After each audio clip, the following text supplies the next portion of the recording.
Plaisir de vous retrouver, mesdames et messieurs. Bonsoir et bienvenue aux 20h d'Évasion Guinée. Tout de suite, les titres de cette édition d'information.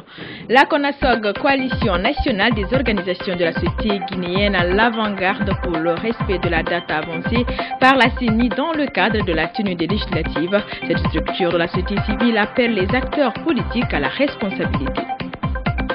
Polémique dans le milieu éducatif guinéen après la décision du département de la fonction publique de considérer les diplômés du système LMD comme relevant de la hiérarchie. Explication dans ce journal. Et puis, authenticité et originalité aux oubliettes, la musique guinéenne semble peu à peu perdre de sa quintessence et de sa valeur. La faute entre autres à un mimétisme très prononcé, c'est tout pour le sommaire. Encore une fois, bonsoir et bienvenue à tous. La situation sociopolitique du pays au cœur d'une conférence de presse qui s'est tenue ce matin à Conakry, animée par les acteurs de la société civile. Cette rencontre vise à interpeller les responsables politiques sur la nécessité du respect de la date annoncée par la CENI pour la tenue des législatives. Les précisions d'Elajoumar Barry. Présenter les meilleurs vœux au peuple de Guinée que la coalition nationale des organisations de la société civile a exprimé ses ambitions et sa lutte pour une Guinée de paix. D'entrée de jeu, les conférenciers ont tout d'abord remercié le professeur Alpha Condé pour les acquis obtenus l'année dernière avant de l'encourager dans ses initiatives. La CONASOG voudrait mettre à profit la nouvelle année pour féliciter le gouvernement pour l'atteinte du point d'achèvement de l'initiative Pays pauvres très endettés, encourage le chef de l'État dans sa détermination à lutter contre les mauvaises pratiques. Le président de la CONASOG, dans son intervention, a mis en exergue les sujets brûlants de l'heure. Il soutient que la non-tenue des élections législatives engage la responsabilité de tout un chacun. Pour lui, l'heure n'est plus aux querelles. Je peux vous dire que cette défaite, nous la partageons tous. Lorsque vous êtes ailleurs, les gens ne parleront pas d'opposition, ils ne parleront pas de la mouvance, ils ne parleront pas de handicap. Les Guinéens n'arrivent pas à organiser les élections législatives. Plus loin, il a fait des recommandations pour une parfaite réussite des législatives dont la date lui paraît éloignée. La CONASOG invite le gouvernement et l'administration à la neutralité. Cette CENI qui est chargée d'organiser les élections doit rapidement être dotée des moyens techniques et financiers. Nous voulons également attirer l'attention des commissaires de la CENI. Lorsqu'on accepte de prêter serment, on doit respecter le serment. À 4 mois de la date avancée par la CENI, les idées s'opposent, les prises de position se multiplient. Reste à savoir si la date du 12 mai donnera l'occasion à la Guinée de finir avec cette transition qui n'a que trop duré. Autre facette de l'actualité, le conflit domanial opposant les héritiers de feu Auguste Marc Faye à ceux de Bemba Camara est loin d'atteindre son épilogue. Après la démolition du bâtiment appartement aux défunts frères Benjamin Marc Faye et Auguste Marc Faye, c'était la semaine dernière à Kouliwundi dans la commune de Kaloum. Les enfants de ces derniers viennent de porter l'affaire devant le tribunal de première instance de Kaloum. La comparution dans des héritiers de feu Bemba Camara a été demandée par le juge Mfali Guilavougi.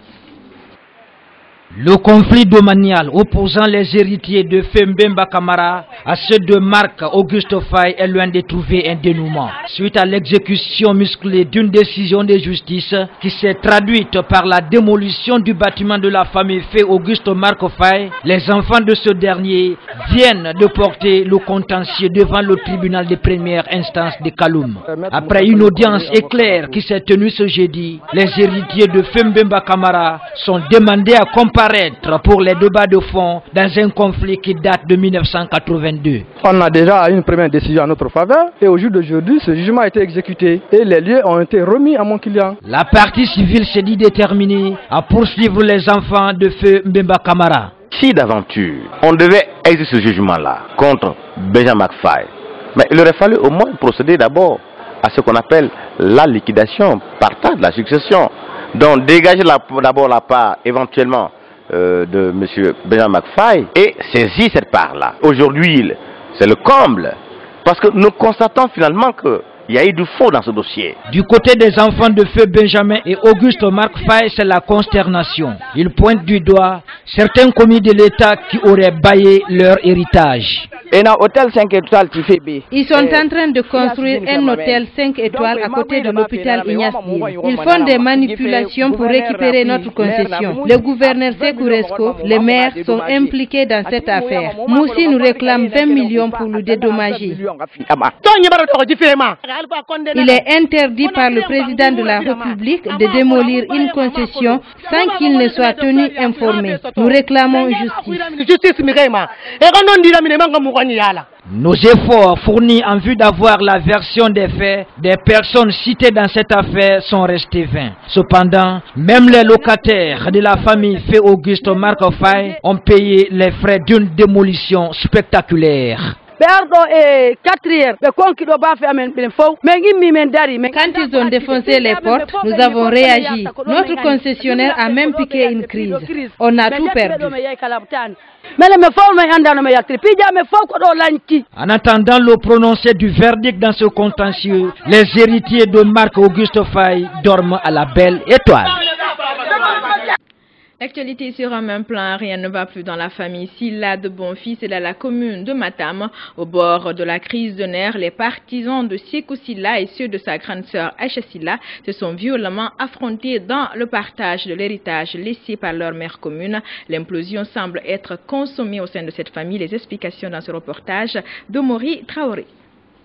Une famille Silla au bord de l'implosion. Une partie de cette famille, avec à sa tête Aïssata Silla, a reçu très tôt ce matin la visite musclée des agents de la gendarmerie numéro 3 de Matam. Ces derniers ont démoli complètement la demeure familiale avant d'emporter plusieurs objets de valeur. La victime s'explique.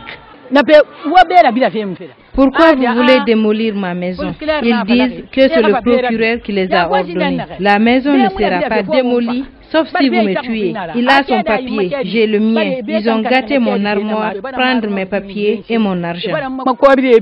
L'autre partie, sous la houlette de Sékou Silla, adversaire déclaré de Aïssata Silla, n'a pas voulu se prêter à nos questions. De même que la police qui a ouvert une enquête pour faire la lumière de cet incident. Les enfants de Aïssata Silla sont en colère.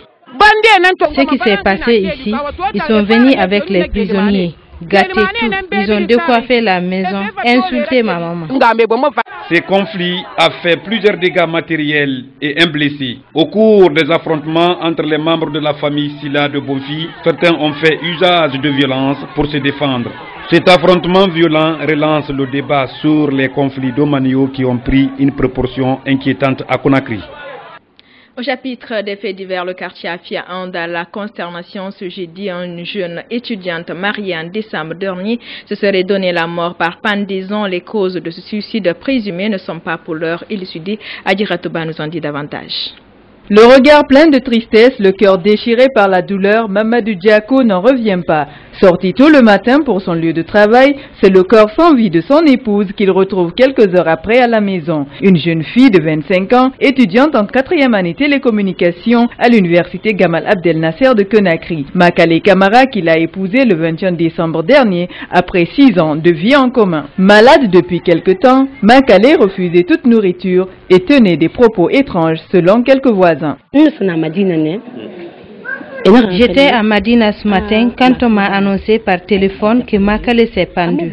Avant que je ne revienne de mon étonnement, un autre appel m'annonce son décès. Je suis rentrée à Afia. Makale était bizarre ces jours-ci. Elle me disait qu'elle n'avait plus goût à la vie. Makale m'a dit de demander pardon à son époux pour toutes les souffrances qu'elle lui a causées depuis leur mariage à cause de sa maladie. Il a acheté assez de médicaments et elle ne retrouvait toujours pas sa santé. Une mort subite qui surprend aussi le père adoptif de Makale. La dernière fois qu'il l'a vu, c'était dans la soirée de mardi dernier. Quand elle m'a appelé, quand son mari m'a déjà dit que la fille ne mange pas et qu'elle a toujours peur les nuits, son oncle a envoyé un talisman pour elle, quoi. Il m'a montré, je lui ai dit ok, c'est bon. J'ai dit mais juste, qu'est-ce que tu veux manger? Dis-moi ça.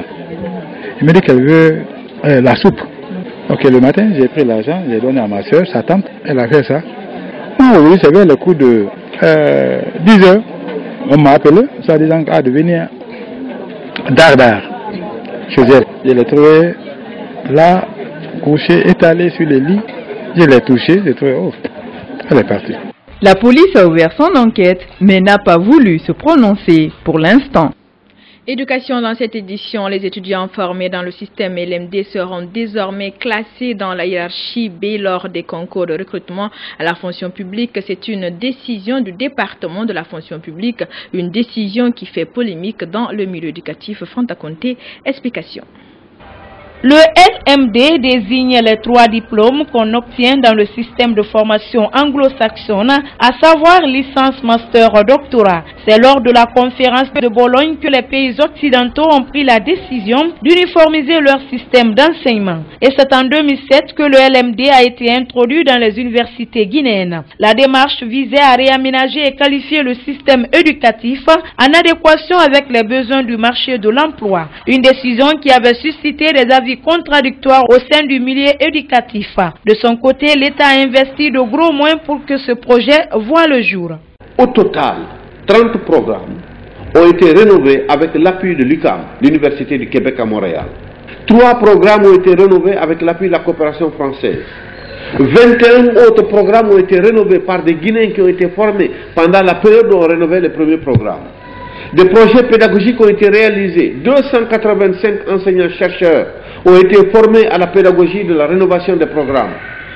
140 ont été formés en pédagogie universitaire, sans compter tous les équipements qui ont été achetés. Des programmes de master ont été implantés.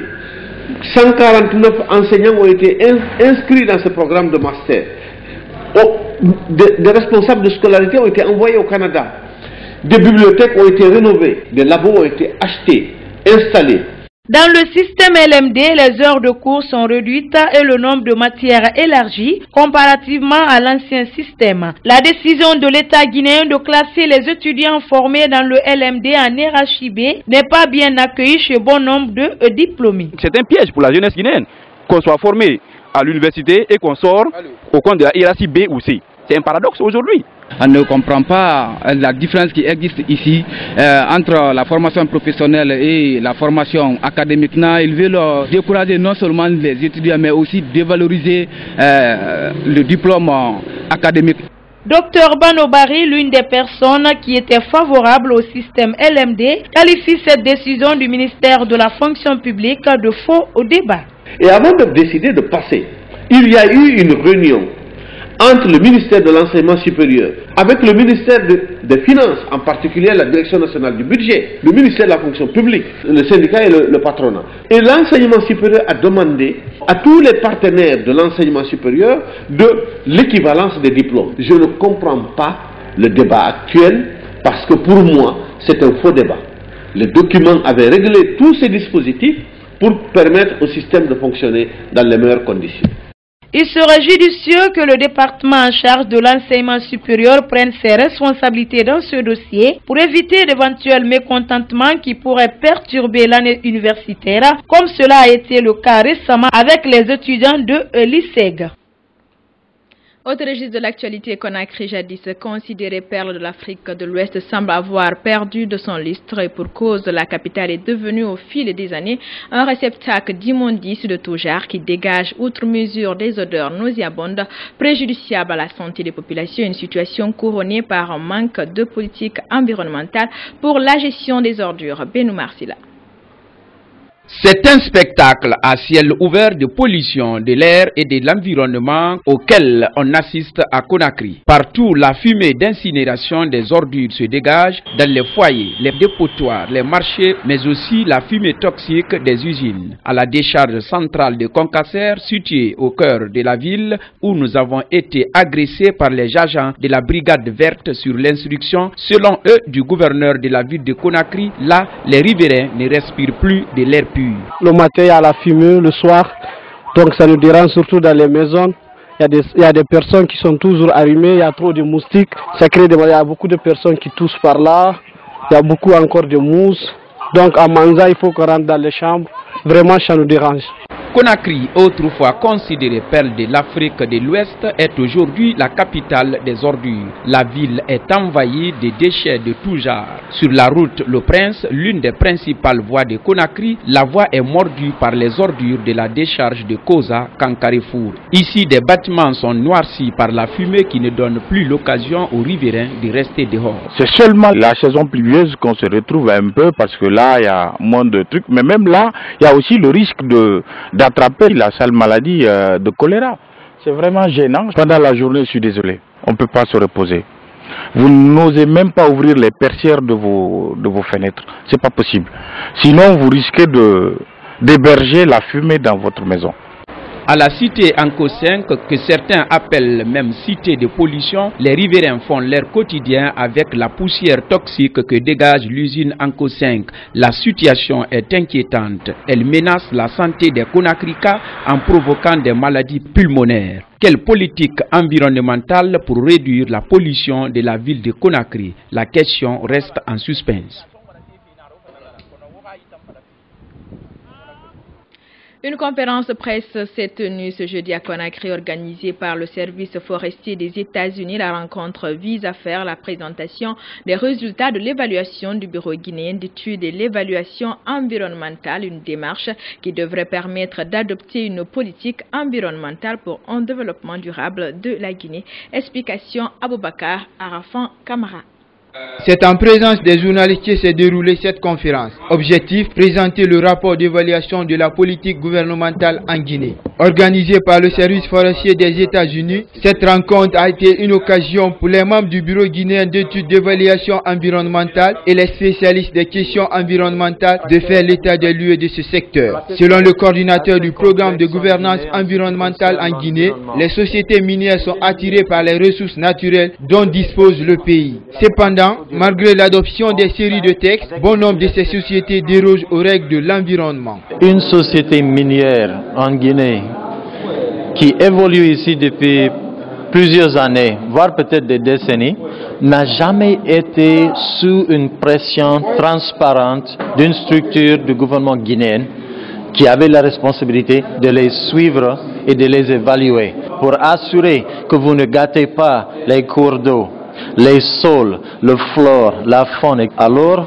on voyait dans ce pays, depuis une quarantaine d'années, qu'il y avait certaines sociétés minières qui n'ont pas pris leurs responsabilités. Ils cherchaient leurs intérêts.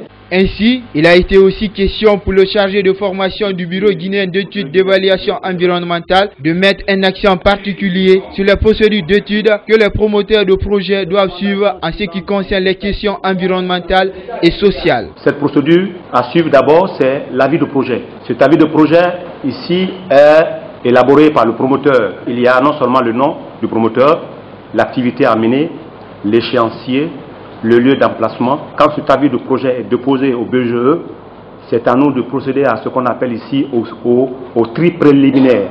Si c'est accepté, nous donnons directement un certificat de conformité, sera suivi sur le terrain. Il est à rappeler qu'en 2009, une mission d'inspection du gouvernement était à l'intérieur du pays pour s'inquiéter de la situation gouvernementale des populations habitant dans les zones minières. Autre aspect de l'actualité, les travaux de bitumage de certaines routes secondaires à Conakry seraient interrompus sans explication. Selon nos informations, ces chantiers inachevés constituent un véritable calvaire. Pour bien des citoyens, ils soulèvent en effet d'épaisses couches de poussière qui empêchent des populations de respirer de l'air pur. Le tronçon Fossidé T6, long de 4 km, dans la commune de Ratoma, en a un exemple illustratif. Reportage Diao Bachir. En plus de la dégradation de nos routes tant à Conakry qu'à l'intérieur du pays, les travaux de bitumage de certaines routes secondaires ont été tout simplement arrêtés. Cette route secondaire inachevée longue de 4 km constitue un vrai calvaire pour les usagers mais aussi les populations riveraines. Pourtant, très empruntée par les populations à cause des marchés et des écoles que ce tronçon traverse. Les travaux furent engagés il y a 5 ans par Guico Press à en croire à certains chauffeurs. Pour les habitants, cette initiative s'est rapidement transformée en cauchemar. Les dégâts provoqués par la poussière sont énormes. Guico Press est venu ici, ils ont gratté, ils ont arrosé. Nous, on pensait qu'après avoir fait les caniveaux, bientôt ils vont finir. En un seul coup, ils ont abandonné la route. Il y a la poussière les boîtes de notre voiture. Les voitures qui sont, la plupart des boîtes sont tous gâtées. Les travaux de bitumage de cette route qui débouche sur la T6 constituent maintenant une triste réalité. Impossible pour les habitants de faire le linge ou préparer les repas dehors au risque d'avaler une quantité énorme de poussière. On fait tout dans la poussière, la cuisine, le linge ou nettoyer les maisons. Il faut laver l'intérieur des maisons au moins 3 fois par jour. Nous voulons que les autorités nous aident. Ils ont mis des croix sur toutes nos maisons avant de les faire tomber pour les travaux de cette route. Nous n'avons jamais été indemnisés malgré les promesses des autorités.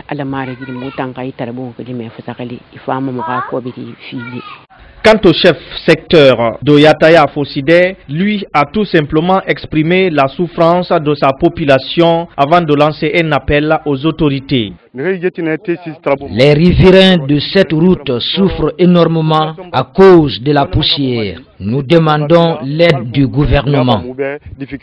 En attendant que les autorités trouvent des solutions idoines, les populations, elles, doivent continuer à prendre leur mal en patience. Rendons-nous maintenant à l'intérieur du pays et plus précisément à Sérédou, c'est dans la préfecture de Massanta. Là-bas, un atelier de formation des formateurs sur l'uniformisation des productions du café Ziama vient de s'achever. Cette catégorie de café qui n'appartient qu'à la Guinée est produite dans les 7 sous-préfectures de la localité autour de la forêt classée de Ziama. Les précisions de notre envoyé spécial, Fodé Camara. Les 30 participants venus des 8 sous-préfectures concernées ont planché pendant 2 jours sur la production, la conservation et la commercialisation du café Ziama, qui est différent de celui produit dans les autres régions. Sur l'objectif de ce séminaire, on écoute M. Louis Biavogui, directeur du Centre de la recherche scientifique de Sérédou. L'objectif est de former des formateurs qui doivent à leur retour former les autres qui sont dans les terroirs. La formation sur la qualité du café Ziama. Et cette qualité Ziama est aujourd'hui vraiment sa renommée dans notre région. Après ce séminaire, les participants seront outillés pour la campagne de sensibilisation des planteurs qui débutera très prochainement. Concernant les résultats attendus, M. Lubiavogui. Former des paysans produisent suffisamment de produits café Ziama. La qualité du café Ziama est assez grande.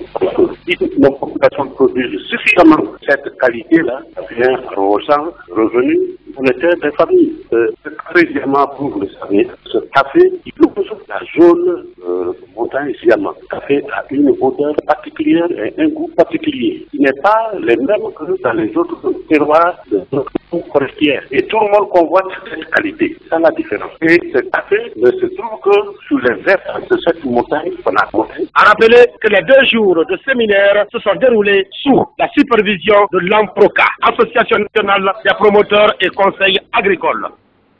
Merci Fodé Camara. Culture. La musique guinéenne a tendance à perdre de son originalité. Beaucoup d'artistes et musiciens guinéens s'inspirent davantage de styles et rythmes exotiques dans leur composition musicale, un phénomène qui nuit dangereusement à l'authenticité de la musique guinéenne. Fanta Conté. Dans les temps, beaucoup de musiciens africains puisaient leur inspiration dans la musique guinéenne, mais de nos jours, cette musique est en train de perdre de son originalité, de son authenticité. À entendre certains artistes guinéens chanter, on a l'impression d'être en Côte d'Ivoire, au Sénégal ou encore au Congo, car ces artistes, dans la plupart des cas, imitent les autres. Rares sont ceux qui s'inspirent du Dundumba de la Haute-Guinée, le Gankadu de la Basse-Côte ou encore le Tumbu Sese de la Moyenne-Guinée. Tout le reste, c'est soit le dombolon, le reggae ou la musique occidentale.